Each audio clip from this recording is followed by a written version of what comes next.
Hello and welcome to the program. As always, we like to thank Scuppernong Books for having us here. On my program today is Gina Franco. She is a teacher here in the Triad, and she's also an artist. She does a lot of murals. Ones that you might have seen are at the Interactive Resource Center, some works at the Bearded Goat, and Westerwood. Gina, thank you so much for being here. Thank you. Thanks for having me.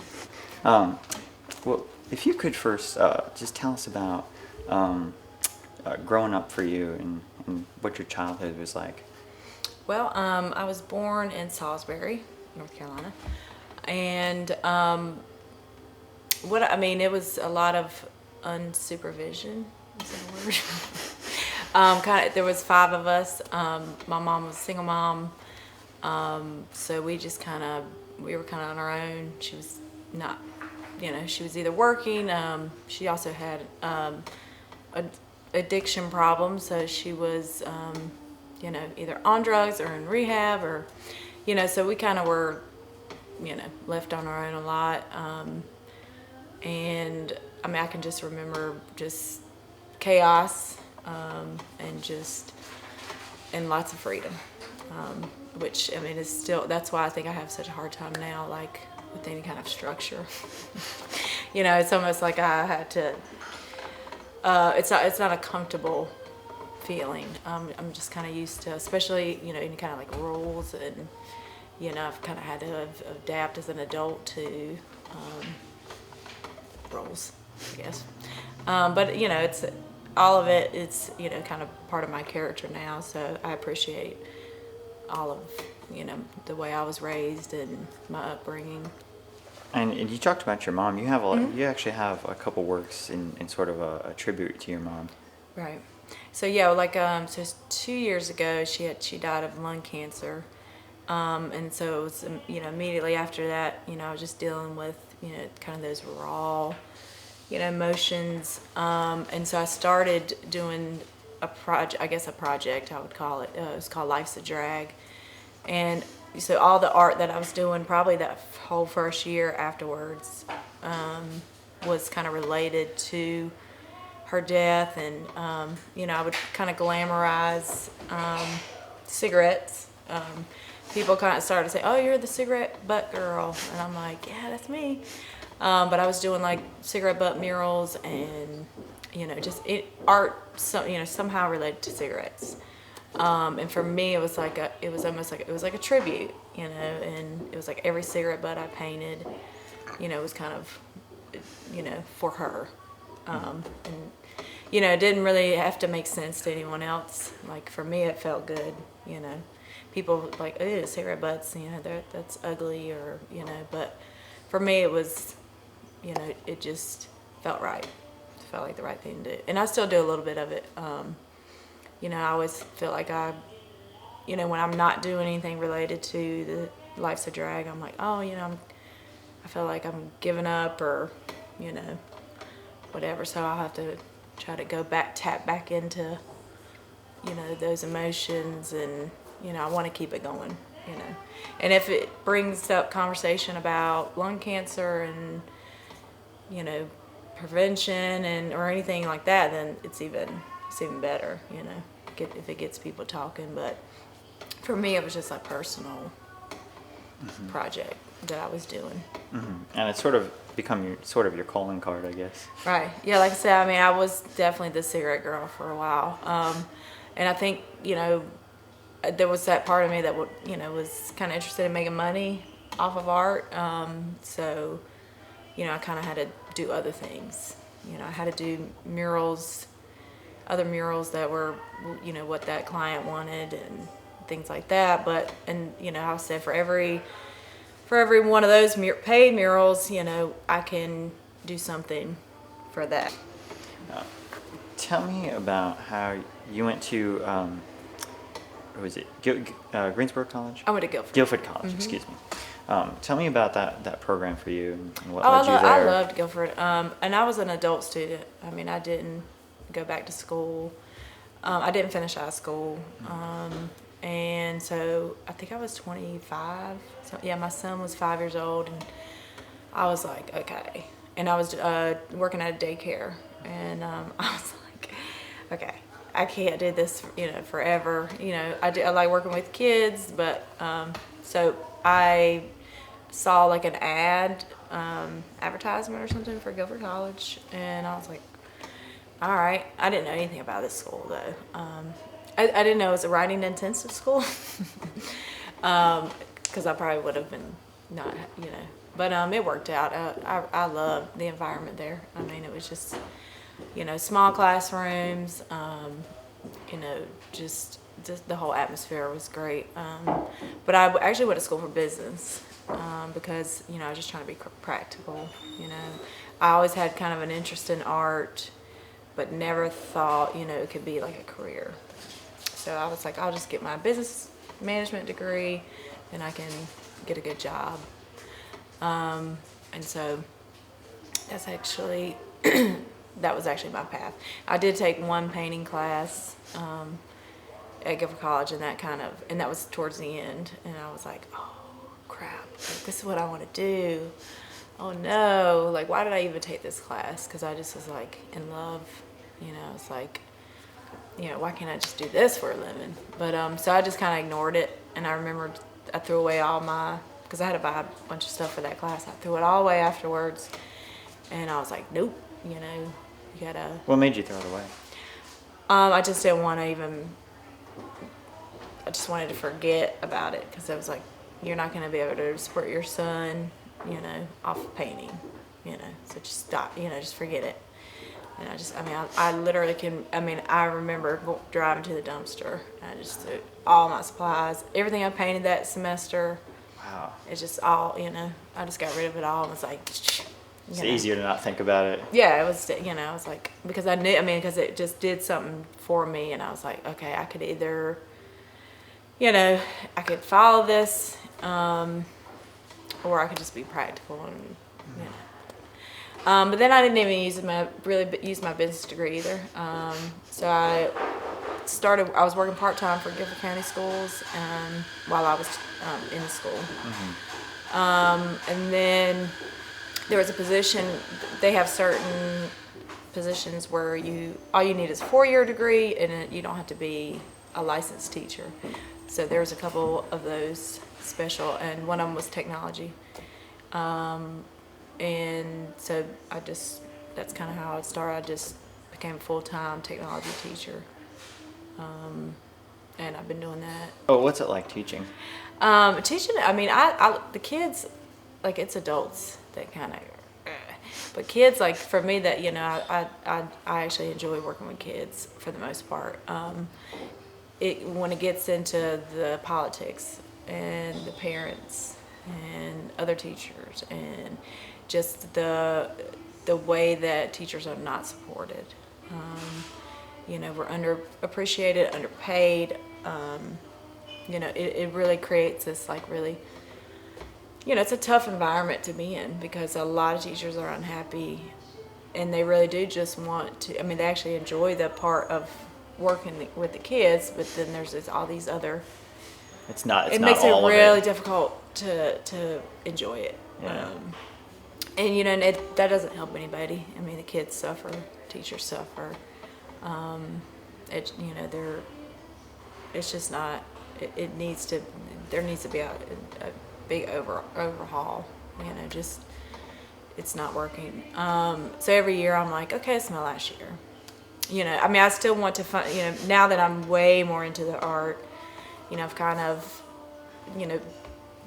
compared to how I was when I left Guilford College, and I threw away all my. What brought you back into it? Actually, so this one of the schools I was teaching at, they needed a mural in the library, and I was like, I can draw. I've never done any, had never done anything on that scale. I've always been, but I knew how to draw, and so I offered to do it. I was like, I'll try. Like, you just draw bigger. And so I ended up doing a mural in the library, and I had posted it on my Facebook, and Facebook was fairly kind of new then. But no, I did actually get a lot of wow, I didn't know. Oh my God, I didn't know you could draw. I didn't know you could paint. I'm like, me either. And just a lot of response to it, and they ended up asking me to do another mural So I had 2 under my belt. But I just enjoyed, like, I just was like, oh my God, I want to do this every day. And, but even then, it's been slow.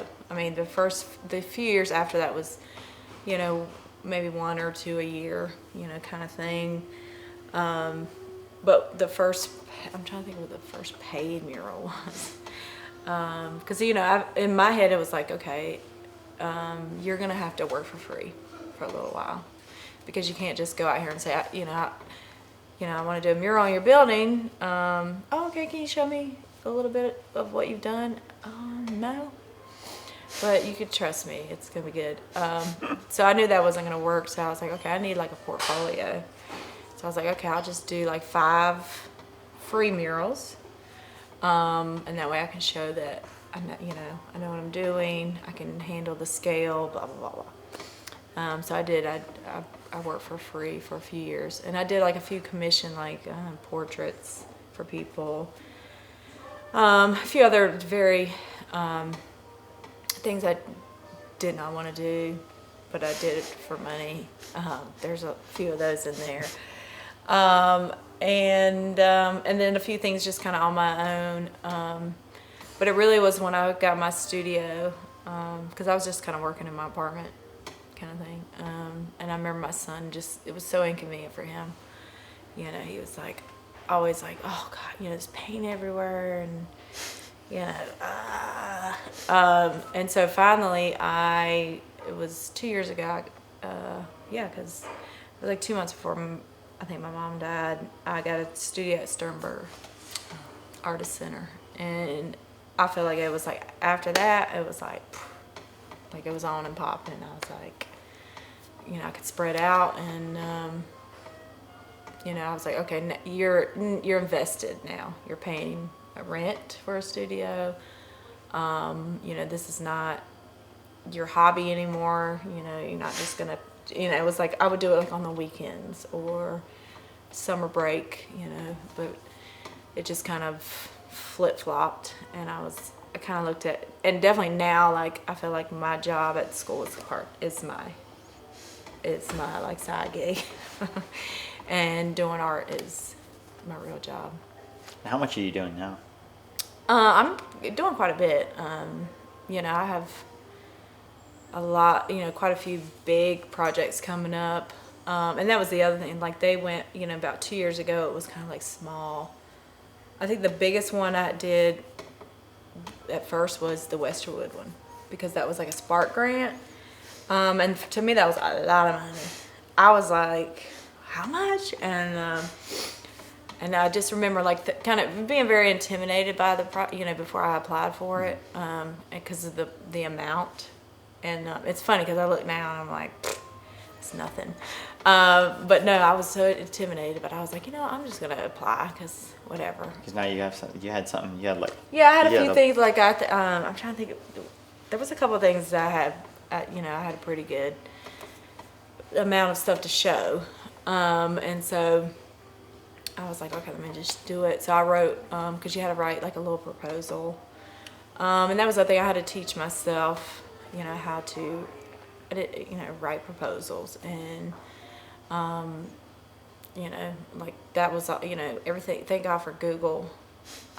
Like, you know, I've read like probably 50 proposals for a few, you know, a couple weeks. I just read and read and read and read just to try to figure out structure, like how, you know, just how to put it together, and like what are other artists doing, and you know.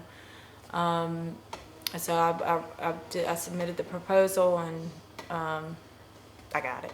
I was like, what they called, and I met with you know, it was like a small little board. It's like 3 people, and met with them, and so they were like, yeah, you know, we're awarding you the Spark grant. You just have to come up with the design and all that stuff. And you know, there it was. So that was the first bit, you know, that got me like excited. And it also just gave me confidence, like, oh, okay, well, you know, your art is not shit. Guess it's shit. It's not all crap, and maybe you are kind of good, like, you know. And And so from then it was like, you know, and every year I get more aggressive about it because and people ask me all the time, well, how do you get your commissions? I'm like, I bust my ass. Like, there's nobody coming to me. Like, there is. Like, there's a few people who will approach me about doing a mural, but really, like, until you're at a certain point where you're like, you know, people are requesting you, I guess, whatever, you just have to be aggressive. And I was always online looking, you know, every city has a website, like a public art.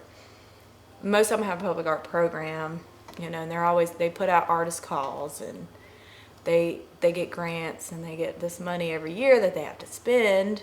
It's interesting to hear it that way because, you know, when you do it, it just looks effortless. Like, right. It just looks like all you always see is, you know, you just up there painting. Yeah. I mean, nobody thinks about everything that. Yeah, I know, and I wish I could remember this quote that I actually saw like 2 days ago, and it was perfect, but it was like, it was kind of about not being jealous of other people because they don't post their failures.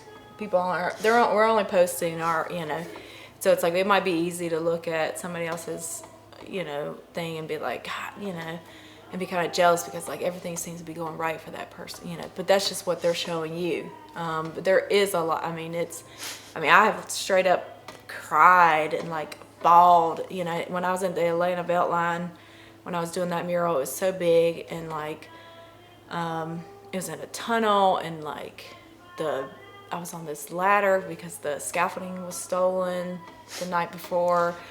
I mean, it was just like all these, you know, it was pouring down rain, flooding in the tunnel. I mean, like everything you can imagine. And I can just remember crying and being frustrated, and, you know, and this is not my first time. Art is really the only thing that can make me cry. Like, it will have me on my knees, just, you know, like ready to give up. You know, but no, I'm not, you know, I'm not going to post that, you know, me like, like, so yeah, it's like, it does seem like we just, because a lot, and especially like, you know, when we're just like posing for the camera, it looks like, super easy. Like, oh my God, I could do that. And so I think even going into it, I was a little naive too. I was like, okay, I can draw. And so there's no reason why this is not going to work out. I mean, look at this person, you know, and wow, you know, and then just, you have to be able to accept rejection. Yeah. And, I mean, I know the first year I probably got, you know, 10 rejection letters, like, thanks for submitting, but we're sorry. And, you know, every time it stings a little bit, it's like, ugh. And you have to be like, oh, I'm not good enough, you know, and then when you get one, they're like, yes, and then you get to feel good. So that's a lot. It's emotional. And then you know, when it comes to public art, street art and public art, you know, it's like you're so vulnerable. Do you feel like you're on display at that point? Yeah, it's like I actually really like it when things are going good. When it's like really good, like turning out really good, it's a rush. You know, you got people like, oh yeah, you know. You're in your little zone, right? And everything is like it's right, fitting or whatever. Right, but when it's, you know, when you're going through the, you know, where it's just something's off or the walls trash, and you know you're trying to, you know, whatever, or you're on this, you know, if you don't have the right equipment like lifts and like these really wonderful expensive tools that are out there, and you're just on this little ladder and you're having to come down and look back and go back up, you know, yeah, you're like, yeah, and then you got to drive by it every day, and you're doing this for hours at a time. Oh yeah, and you don't even know it's like been 10 hours. It's just been 10 hours, and you're like, what the hell? I haven't eaten, like I haven't checked on my son, you know, like I don't know I haven't been on Facebook all day. 8 missed phone calls or something like that. Yeah, missed phone calls, and you know, but it is so it definitely, but it has its rewards, but it's like the good is really good, and then the bad is, you know, it can be very you can get really, I mean, like, I don't know about every artist, but, you know, there are really dark times, you know, especially when you do work in your city. Like, for me, there's a comfort level in when I do murals out of town, because I don't have to see it every day. I don't have to be like, oh, you know, damn, I wish I would have, if I could just, you know. You're your own worst critic. Yeah, exactly. It's like the Wester one, you know, Westerwood one, it's probably, a couple years old now. And there's wear and tear, and, you know, I go to Westerwood to drink. And I'm always like, I'll be out there in the parking lot, and I'm like, I can't look at it anymore. Like, I'm so ready to do something new, and because I've grown as an artist. So when I look at stuff, you know, 5 years ago, I'm like, I can't even look at it. So there's like, how do you come up with a concept? Because I know you said the other day when you was doing the vote. Oh yeah. The building off of Friendly, you said you don't like to do things on the fly. Yeah. Really, you like to know and kind of plan. I guess you sketch it out beforehand. Yeah, and usually, I mean, it depends on the project, especially if I'm doing something for the city of wherever I am, city of Atlanta or city, you know, I and most of them I treat it as a job. You know, I'm very disciplined as far as like, okay, this is a job, somebody's paying you, you know, you need to take it that seriously. And so, and it just depends, like some of them have themes, you know, like the Art on the Beltline, their theme was play.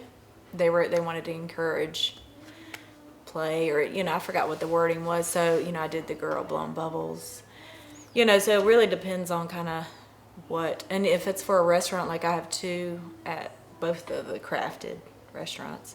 So if it's in a restaurant, you know, and the other crafted, she wanted, you know, to highlight their cocktails.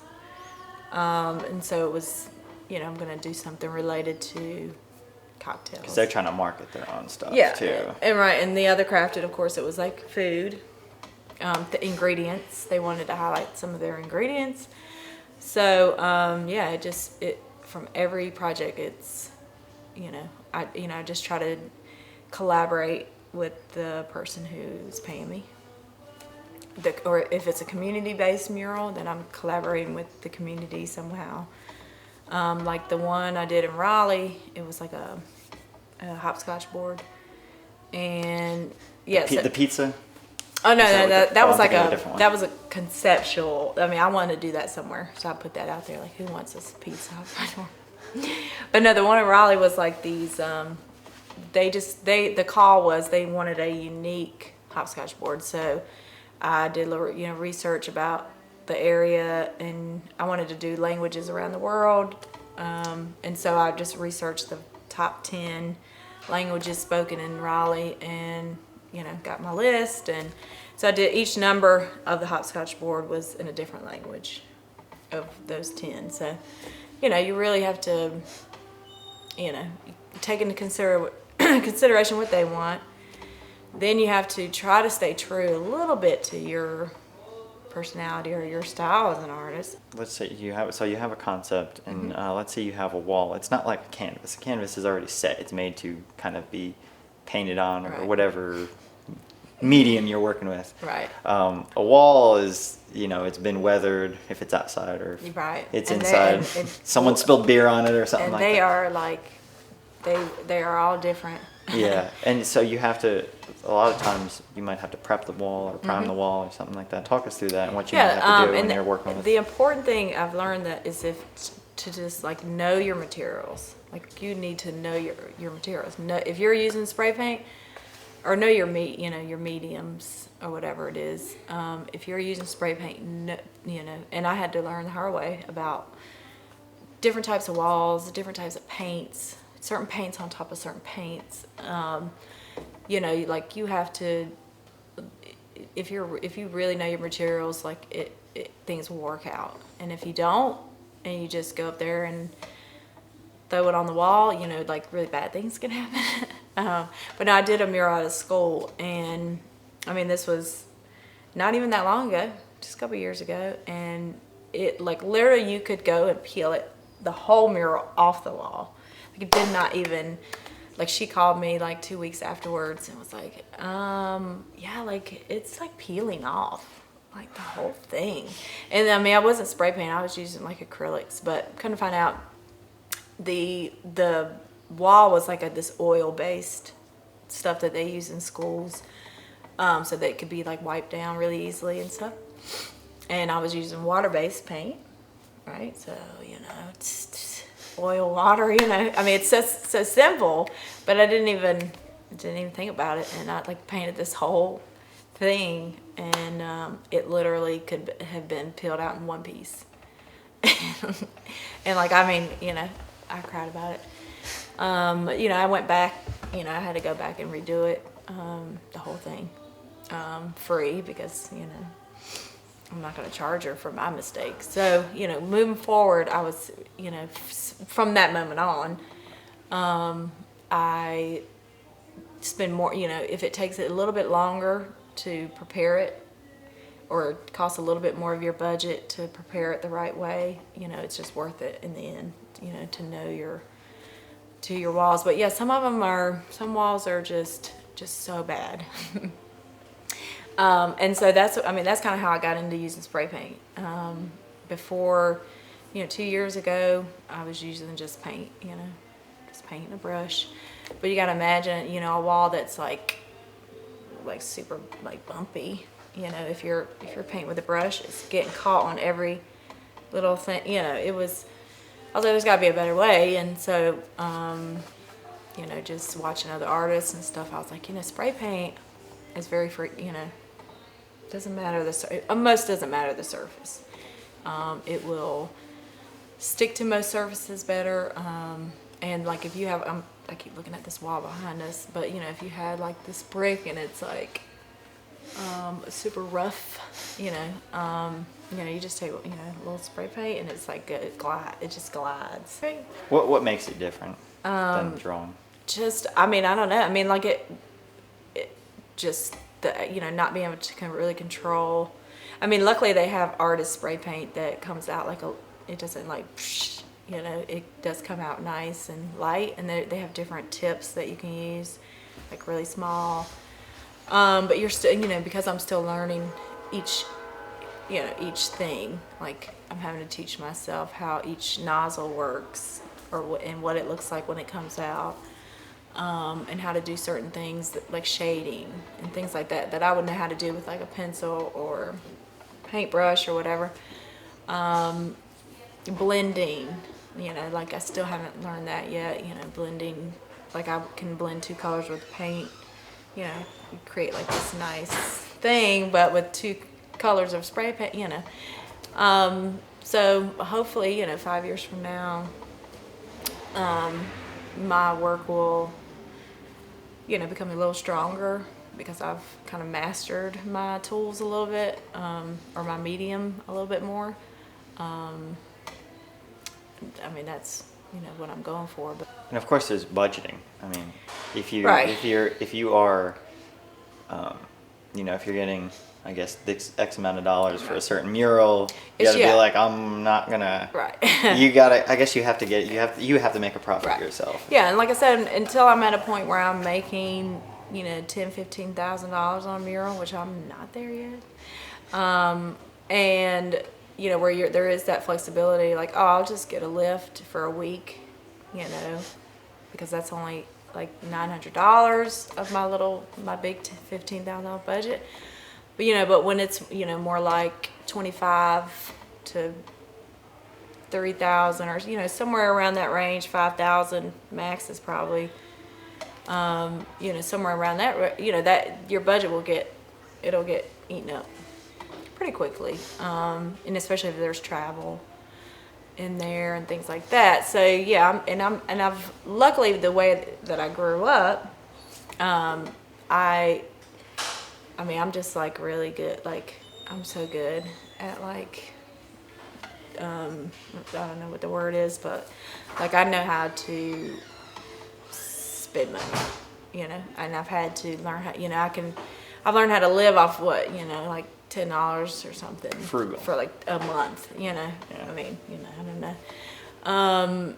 And so I still use, that's still kind of how I think. I mean, everything I do is like DIY, and that's just part of how I grew up. That's just what, it was do it yourself, figure it out, find a way, hustle, all those kinds of things that I still, it's still there.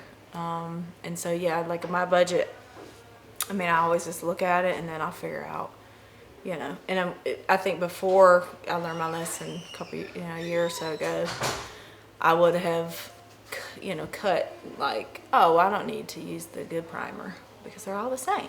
Yeah, I'm just gonna, whatever. Or, little things like that where I would cut corners, but I was cutting the wrong corners. But yeah, equipment is the most expensive thing. And it also, I think that I could go a lot bigger scale wise. Like what I desire, I want to do like a humongous mural. With the cigarettes, you did a lot of patterns, like with the you had like flowers, the green flowers with the chair in the background and the lampshade. Like all the different ones together. Yeah, you would work with, I don't know if are you still working with patterns? I do. And that was actually my favorite. I'm not gonna call it a period because I don't think it's done. But when I'm doing the patterns is when I feel the most free, because it's not like something I have to really plan out. That is the only time where I can. It's just, and kind of like Keith Haring. I don't know if you've ever watched any documentaries with him, but he just starts with like a line, and then he just and it just doesn't. There's separate images, but it's all one. And he's just going and going and going and going and going, and to like the whole room is filled. And like for me, that has always been the most peaceful projects is when I'm doing a pattern of some sort, repetitive. So I really want to do more of those. Again, it's like I'll get into something like that, and then I'll need to make money. And like then I kind of feel like I feel like I get sidetracked as well, and I think that's my biggest fear is not being marketable, and like I feel like the best artists, the most successful artists are ones that are marketable and that have like a recognized look, where you can drive down the street and you're like, oh, I know that's Shepherd Ferry, or that's definitely so and so's piece, just by looking at it. And I'm always afraid because I do all these different things that I'm never going to be able to. Tell me about your work at Press Play Studios. Oh yeah, that was a fun one. That was somebody who came to me, which was nice, who was kind of familiar with my work. I was like, oh yeah, I think we'd really love to have you come and do this mural. And the concept there was they wanted to have, an image of somebody with like headphones on and like, whatever. And someone that kind of represented the demographics, I guess, of that was when I was, it's probably about 80% done there. Yeah. And so the girl, they definitely didn't want, they wanted to show like, I remember they said they wanted the word hip hop somewhere in there, microphones, just kind of a cool vibe or whatever. So that was the second design. There was actually one before that, and it was like this big finger pressing a big play button, which I thought was pretty cool, but this is actually way better. That's actually, that was probably one of the good, like one of my successful, I guess, portrait kind of things. Yeah. Because I didn't do a whole lot of people. It's more like the patterns and everything like that. So that was kind of like a first time I kind of broke away from. That's right. You really don't do people. Yeah. Was that more difficult for you to? Well, because she was kind of a generic person, there was no the Betty Gun, like where's the likeness? It wasn't like a celebrity or something, and so that was, it wasn't very stressful or anything. It's just the ones where you're doing like somebody who exists, and there's something to compare it to, like, oh, that doesn't look like them or something. So, but I've done a few good portraits. The one in Atlanta, of course, was a portrait of my niece, and that was a really good one. And then I did one of Mac Miller, not a mural. It was like a painting. Yeah. And that actually came out really good. Tell us about Mac Miller. So that was just somebody reached out for me, to me, like probably 2 weeks after he died, and I actually was not, I didn't necessarily like really listen to his music. I mean, I liked his music, but it wasn't like a super fan or anything. But so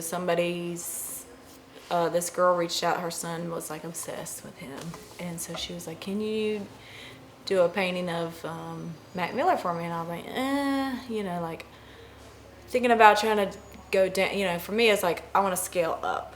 Bigger the better. I want to be able to. I want the piece to be bigger than me. When I work, but I was like, yeah, I guess I can come down a little bit. I had to charge her a good amount. Just because I was kind of having to put some things to the side to do it, and because they had, Jex had the bomb ass Matt Miller mural down the street, and this was like a week after that, and I was like, I really don't want to follow up behind him and do a Matt, like his shit was so amazing. So I was like, there was a lot of things that was like, I don't want, but I agreed to do it, and it actually turned out really good. And I also want to talk about this was a big one, and this thing is absolutely beautiful. Yeah. Your Justice for Joey, sad girl portrait. Yeah, that was and that was one of those funded by me projects. Yeah. A passion project. And only because it was in my head, and I was like, it's just one of those things, like I just kind of had to do it, or I would always wonder, I would have to drive by there one day and not do it. So anyway, I saw the Justice for Joey. I mean, I knew the artist who did it, so and so I reached out to Marty Cotis, who owns the building, and asked him if I could do something beside it. Just some, I had already knew what I wanted to do, but I didn't want to try to explain to him, because he might have been like, what? Anime girl? Like, no. So I didn't really tell him what I was going to do. I was just like, can I use, the wall? And he was like, yeah, I think it's going to be torn down in like a year or so, that building. They're going to be doing it. Is it right? Yeah, a whole new building and everything. Because it has a lot of damage and stuff. He's like, so yeah, go, have at it. Well, that's before I knew how. I hadn't actually like been to the wall yet, like physically.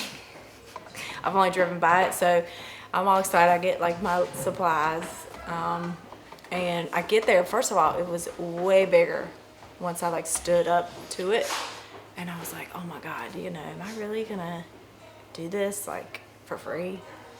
And I was like, yeah, I am. And I was like, because I really wanted to. I felt like people kind of forgot about the whole thing already. And I was like, Tell us the story. What? Yeah, and so, I mean, he was not a personal friend of mine, but, like, I remember I got on Facebook one morning, and it was, like, at least 15 of my friends had posted about a friend of theirs who had got killed by a drunk driver. And I just remember being like, oh, my God, who's this kid? Like, everybody knew him. And, of course, I'm clicking on, and I happened to be good friends with the girlfriend. And so she had... witnessed like she was driving behind him. She saw it, and like she was like really affected. And so even if you don't even know the person, like it still had an effect on me, because I was just like, it's not. It sucks because he didn't do anything wrong. It was this other person who was drunk, and it just sucks. And like I just remember having an emotional reaction to the what took place. And so a couple weeks go by, and they do it's a lot of buzz about it. There was the news did a story on it. there were fundraising efforts. I did a painting of Anthony Bourdain and sold it to raise funds for that. So that was the first kind of thing I did. And then it was like probably a month or so that went by, and people just stopped talking about it, which happens.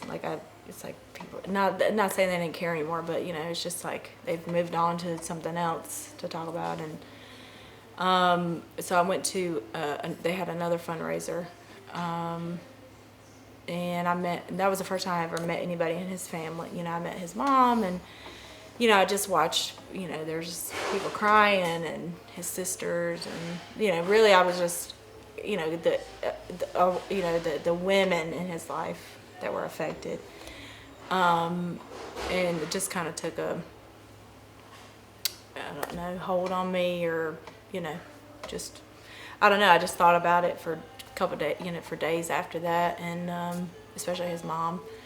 And so I had just got this idea in my head of doing like some kind of, it's kind of literal, a girl crying, but I wanted to make it, at least kind of cool, so it wasn't, too literal. So I thought, just kind of instantly thought about the anime eyes that are like really expressive, and so that's kind of where that came from. And I wasn't going to do any text with it, but I did, I just ended up putting sad girl, because like I said, I was just thinking about his mom and his girlfriend and his sisters, and that's kind of what, and then plus I wanted to bring attention to the piece beside it too. Are we still here? Are we still fighting for this? What is the latest? Because at that point I didn't know, like, has she been charged? Because from what I remember, she was out on bail like 2 days later, which is crazy to me that you can kill somebody and get to go home. I don't care if it's for a little while or what, but you should be able to go home. Mm-hmm. And so, I was like, let's get people talking again. If what I put up here gets people to even question what's beside it, like, and I did, like, as I'm out there painting, several people came by and said, well, who's Joey? And I would tell them the story, and, and then of course after that, that's when it all went. It was like a week later when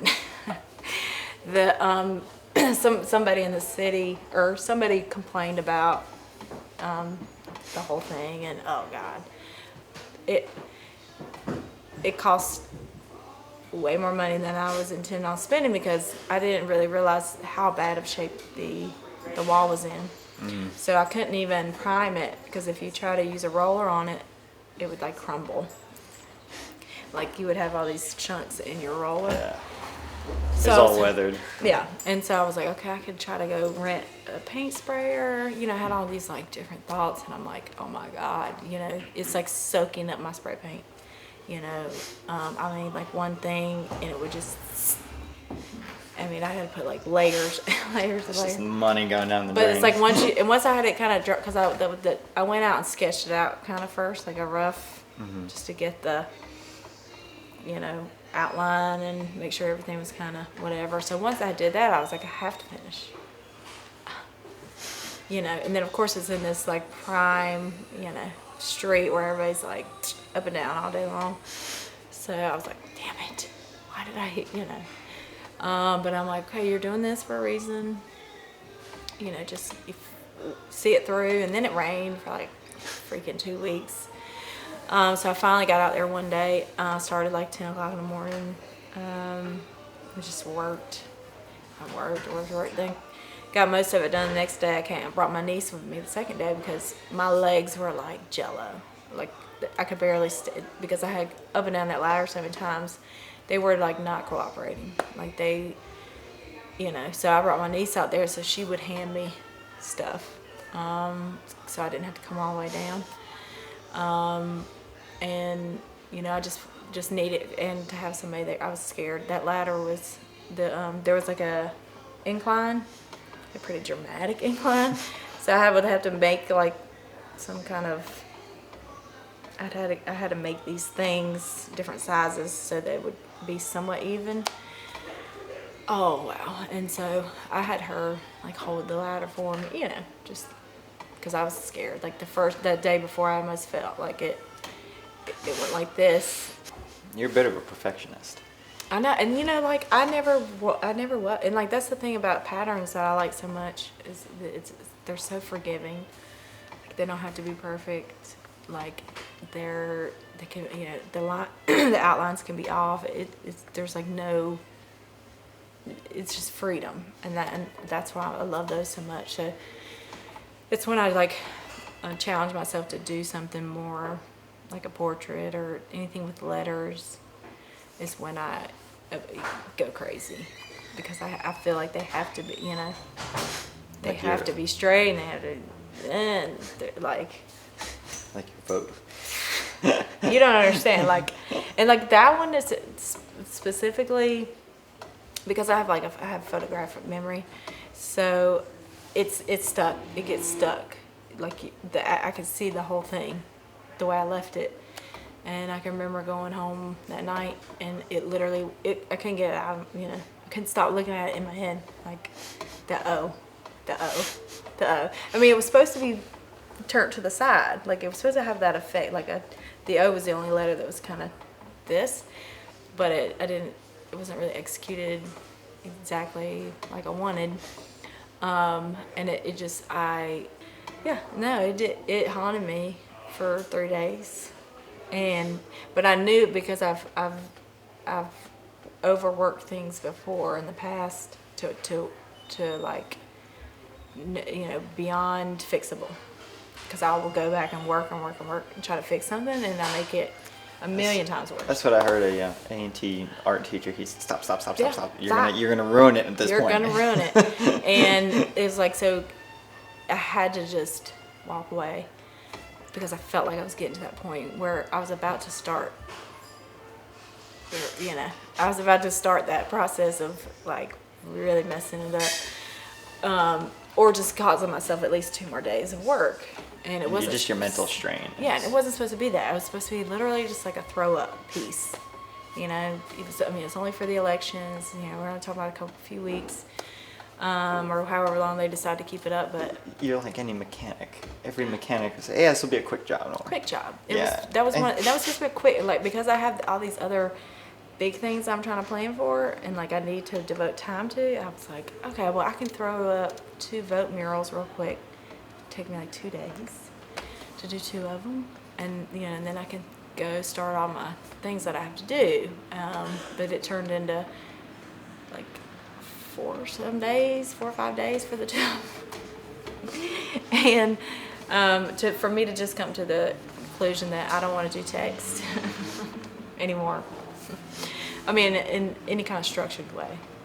You know, find a way to, you know, just write it out in like whatever freestyle way I do that, and not worry about things being like straight and, you know, because I mean, I'll go crazy if I have to do anything else like that again.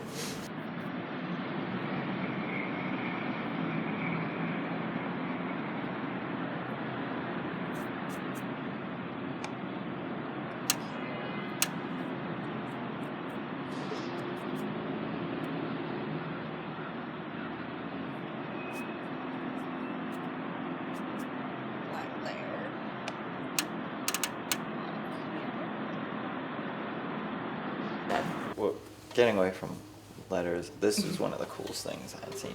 Oh, the wings. Yeah. Oh, yeah, that was fun. That was at Castle McCullough. Yep, that was their, so that wasn't the Halloween one, so it was the one that, was it Mardi Gras? No, I think they have one other event, for that, but they did use it at the Halloween event they just had.